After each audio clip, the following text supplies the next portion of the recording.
বিগত ২০১৯ সালে talk of the country ছিল টাঙ্গাইলের গোপালপুরের কোরিয়াটায় মেয়ের জামাই কর্তৃক শাশুড়িকে বিয়ের ঘটনা।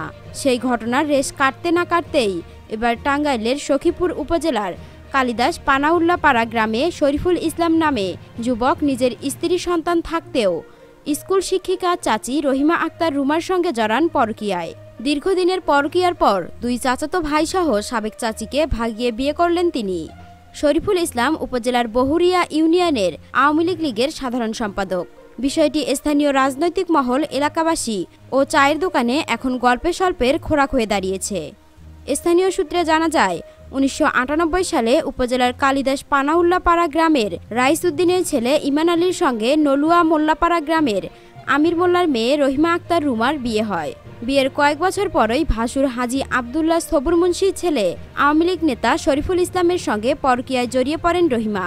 এর ফলে দিন দিন রহিমা ও তার স্বামী ইমান আলীর সঙ্গে দূরত্ব সৃষ্টি করতে থাকেন। এক পর্যায়ে বিষয়টি সারা গ্রামে ছড়িয়ে পড়লে শরীফকে এ পথ থেকে ফেরাতে তার পরিবার ২০১৭ সালে বাসাইলের ময়থা গ্রামে বিয়ে করান। এতেও শরীফ আর রহিমার সম্পর্ক থেকে পিছপা হননি।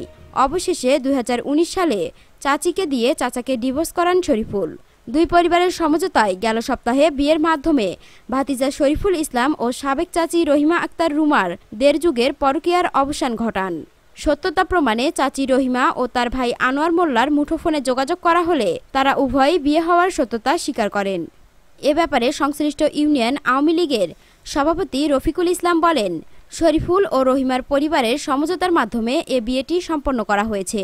শরীফের বর্তমান স্ত্রীও তা মেনে নিয়েছেন।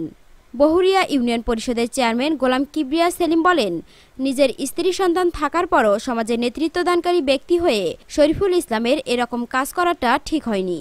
রহিমার পূর্বের স্বামী ইমান বলেন, শরীফুল আমার ভাতিজা হয়ে আমার সুখের সংসার জ্বালিয়ে পুড়িয়ে ছারখার করে দিয়েছে। আমার সন্তান দুটো সে ছিনিয়ে নিয়েছে। আমি ওই লম্পটের বিচার চাই।